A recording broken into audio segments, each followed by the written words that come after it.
Today, our punishment was eating breakfast. I'm starving when I sit down for breakfast. Isabel, is that you, honey? Mom's voice sends me into panic mode. Mom pokes her head through the door, willowy blonde hair framing her face and her usual heart-shaped apron. "Sweetie, you forgot to clean the dishes last night," she said, wafting what looks like flour from her hands. I had to do them. "Sorry, Mom." I managed to get out, ducking my head. Did this mean what I thought it meant? Panic twisted my empty gut, creeping up my spine. The last time we didn't do our assigned chores, the three of us went without dinner for 3 days. I still felt the phantom emptiness of my stomach that particular night. Mom and Dad ate dinner downstairs, the three of us locked in our rooms.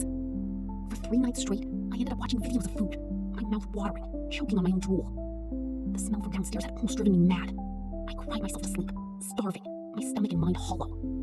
I was careful with my words. I had homework, so I switched with, "I don't care, Isabel." Something ice cold slithered down my spine, like a spider's leg tracing the curve of it. The smell of food was already suffocating me, and her tone was far too chipper for this early in the morning. "The rota is there for a reason, Isabel. If you have any problems with cleaning duties, you should come to me, sweetie." "Right," I muttered, my hands clammy. Just in time for Luke to announce his appearance with an exaggerated yawn, diving into the seat opposite me.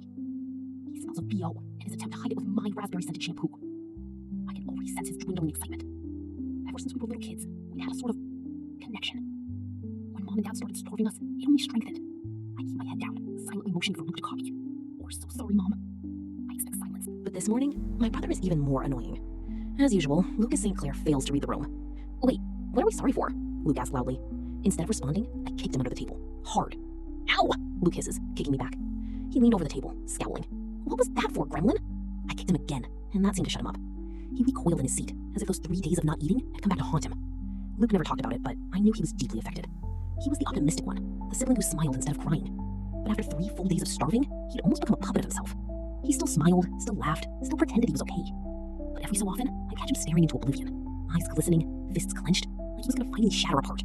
I kept waiting for it, anticipating my brother to just fly off the handle one day, when we were least expecting it, his strings coming loose. But he didn't. When Luke didn't answer, I rested a glance up. He wasn't looking at me. His eyes, once bright and at least trying, were familiarly hollow, fixed on our mother as she made breakfast. "Good morning, Lucas," Mom sang from the kitchen.